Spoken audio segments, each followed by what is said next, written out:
Hello, and welcome back to Diecast Graveyard. My name is Paul. We got a pretty unique build today. We have the Hot Wheels Open Fire. Now this is a pretty unique car. It's one of only 2 cars in the Redline era that had 6 wheels. The other being the 6-shooter.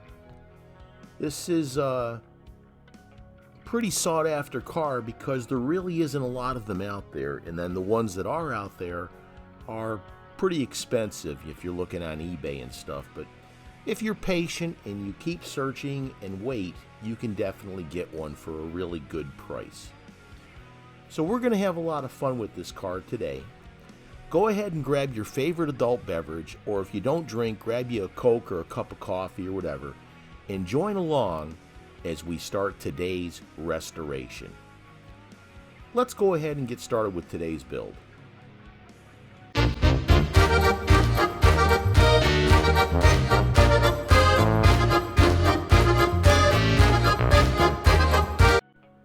I've already drilled the car apart. Let's go ahead and do the autopsy. Now the motor itself is one of the posts, and the other post being in the back of the car.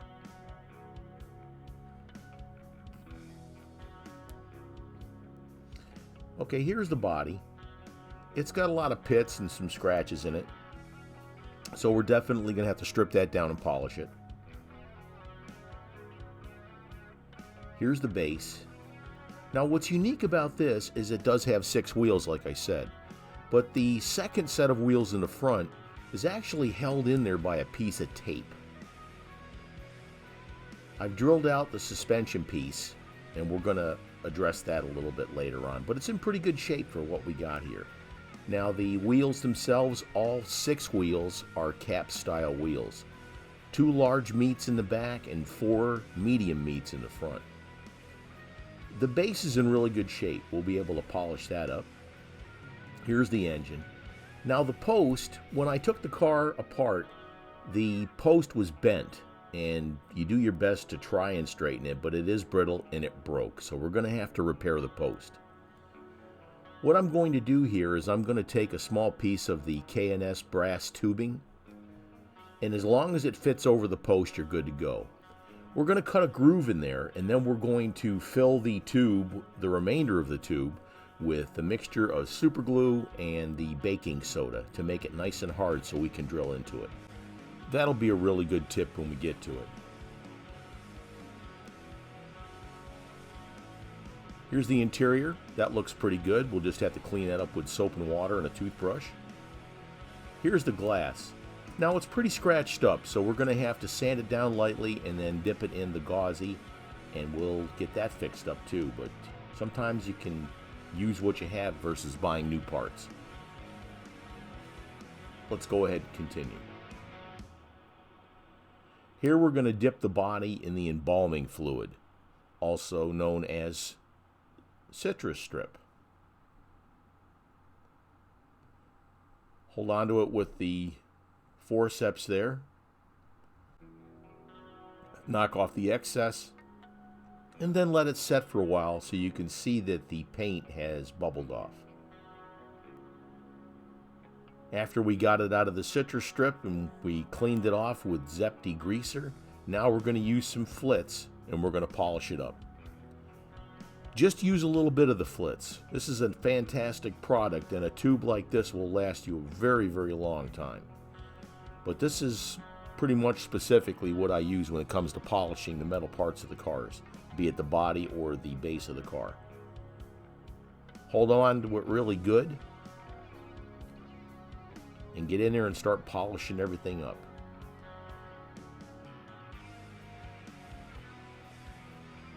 What's really important with this procedure here is that if you happen to have a car with a hood that opens up or doors that open up, you want to make sure you hold those closed as you're polishing it up, because if you don't and that wheel catches it, it'll snap it back and break those doors and pins right off. Now don't forget to hit that subscribe button and click on that little bell to be alerted to any future videos that come out. For the shape the body was in with the paint all pitted up and everything, this is actually looking pretty good. I took one of the the rollers that have the Scotch-Brite on them and the abrasive rollers, and I lightly dusted the car and went over it really light just to get rid of the little pits on there, and it worked out excellent. This is really starting to look super sweet. We're going to do a color change on this instead of the gold that was on there, or antifreeze, however you look at it. But just make sure you get everything good with the polishing bonnet. Just take your time with this and it will turn out nice. Now, if you happen to see pits or scratches on top that you don't like, maybe go back in there with a little bit of super light sandpaper and sand those down and then buff it up again, and it should turn out very nice.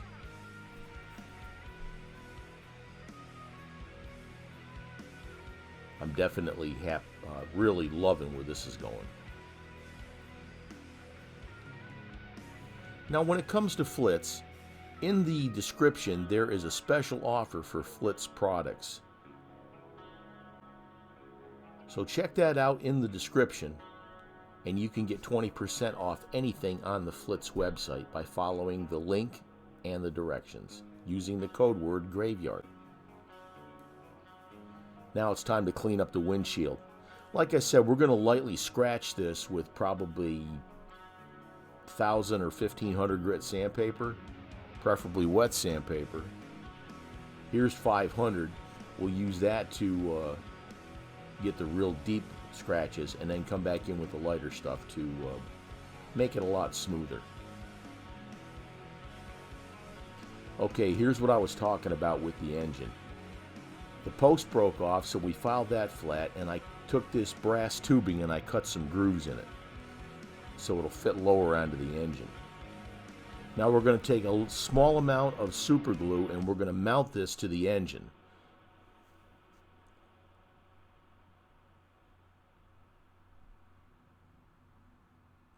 Just like so.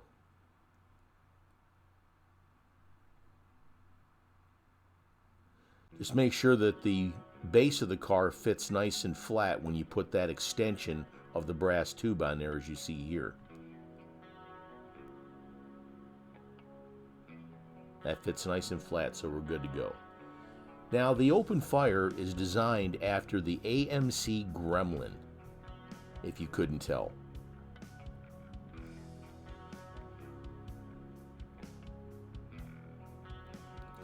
So like I said, we're going to take a little bit of super glue and we're going to put a couple drops here on the very base of the post, and then we're going to affix the brass tubing with the groove cut out of it and let that set and harden, or use the accelerator.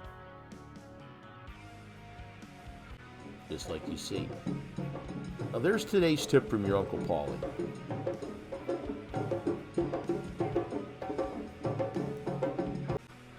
When this is dry, we're going to pack the tube with baking soda and then hit it with the light super glue, and that'll give you something nice and hard to drill in. After we sanded the windshield, now we're going to dip it in the gauzy. Now I think here I'm using Pledge Revive. I apologize for that, but that's just as good. Now the gauzy's fantastic, but the Pledge Revive is great also. Plus you can get a bigger bottle and it costs a lot less. So whichever you prefer. They're both good products for what you need to do. Once you dip it in, go ahead and wick off the excess and then let it sit for at least half a day. It'll dry sooner than that, but you want to make sure that it is completely dry before you even try and reinstall it in your car. Someone is being exhumed. After we polished the car, we scrubbed it down with Zep degreaser or any other kind of degreaser that you use. Here we're going to repaint it with Spectraflame Red. Now, the secret to painting these cars is to put very light mist coats and get all the hard to reach places first, like up in your fender wells, up inside the body and stuff like that. So once it's all painted like that, you won't be able to see any bare spots of the car. But like I said, the secret and the key to really, really good paint jobs here is light mist coats initially. And once you put that mist coat on, go ahead and let it set for about 10 or 15 minutes to start to harden.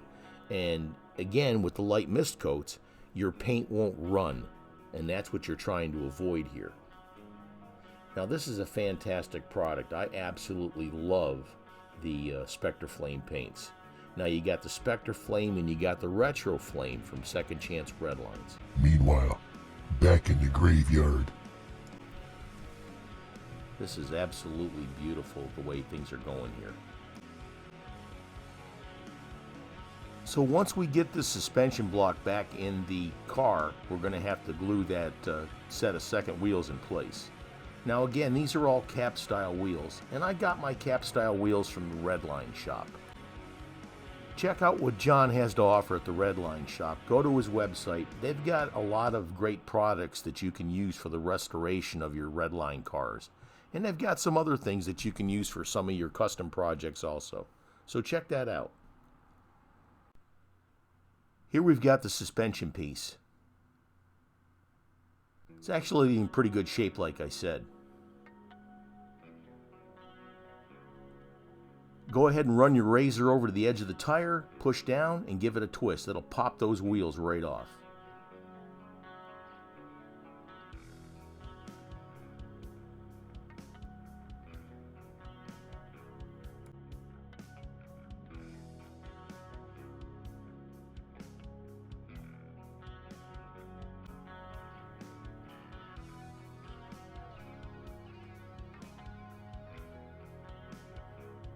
Same thing with the inner set of wheels.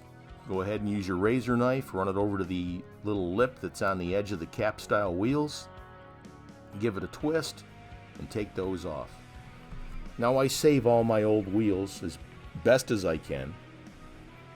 I got a big bag of those things too. I'll probably wind up selling them to someone that wants to use them or wants to have them. I honestly have no need for them, but I don't throw them away. Here's mediums for the front.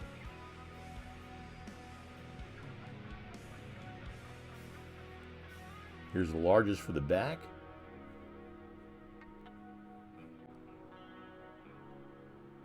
Now the second set of wheels in the front were held in with a piece of Scotch tape. I think I'm going to reattach that with a couple drops of super glue.